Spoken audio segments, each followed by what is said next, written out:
నమస్తే అండి. నేతి బీరకాయలో నెయ్యి ఉంటుందో లేదో నేను చెప్పలేను కానండి, నెయ్యేసి మాత్రం బీరకాయ కూర చేసుకున్నా, బీరకాయ వేపుడు చేసుకున్నా అయితే చాలా బాగుంటుంది. అయితే నెయ్యి మనం బీరకాయలో అయితే నీరు ఎక్కువ ఉంటుంది కాబట్టి మరి ఒంటికి చాలా మంచిది అని అంటారనమాట. ఒంటికి కావాల్సిన నీరు అందిస్తుంది అని అంటారు. ఏదైతేనేమి చేసే విధానం చూపిస్తున్నాను అనుకోండి, చూసేసారనుకో చేసేసుకుందరు. కానీ ఏదైనా చేసేదాన్ని బట్టే ఉంటుందండి. మనసు ఉంటే మార్గం ఉంటుంది అని అంటారు మా వారు. అలానా మనసు పెట్టి చేసేమనుకోండి ఏదైనా బాగుంటుంది.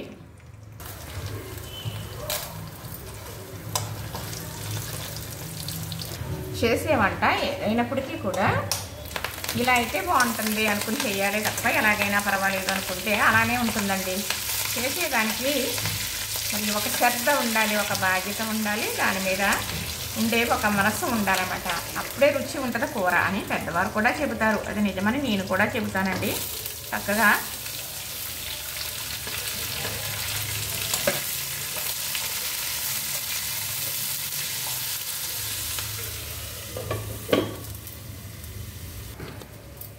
కూరక తాలింపందం, బట్టకు జాడింపందం అంటారు పెద్దవాళ్ళు.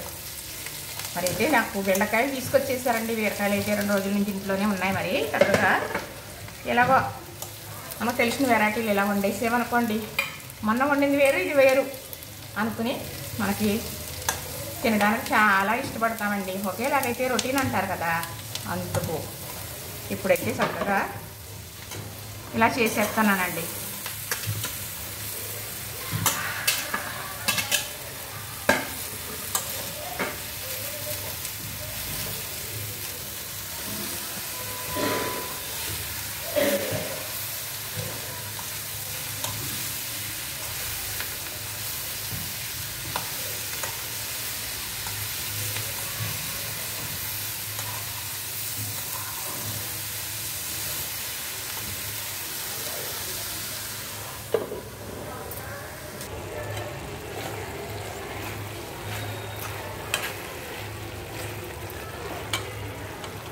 బీరకాయ కూర రెడీ అయిపోయిందండి. బీరకాయ ఎలా వండుకున్నా చాలా బాగుంటుంది. ఎప్పుడు వేపుకుంటే ఇంకా బాగుంటుంది. పచ్చానికి మరీ మరీ వాడతారు. ఎలా తిన్నా మాత్రం మనకు ఆరోగ్యానికి చాలా మంచిది. బీరకాయ వారానికి మరి 2-3 మాటలైనా తినవలసి ఉంటుంది. అలాంటప్పుడు ఇలా మార్చుకుని చేసుకున్నాం అనుకోండి, చక్కగా హ్యాపీగా తినేయచ్చు. చూసారా? నచ్చిందా? లైక్ చేయండి, షేర్ చేయండి, సబ్స్క్రైబ్ కూడా చేసేయండి.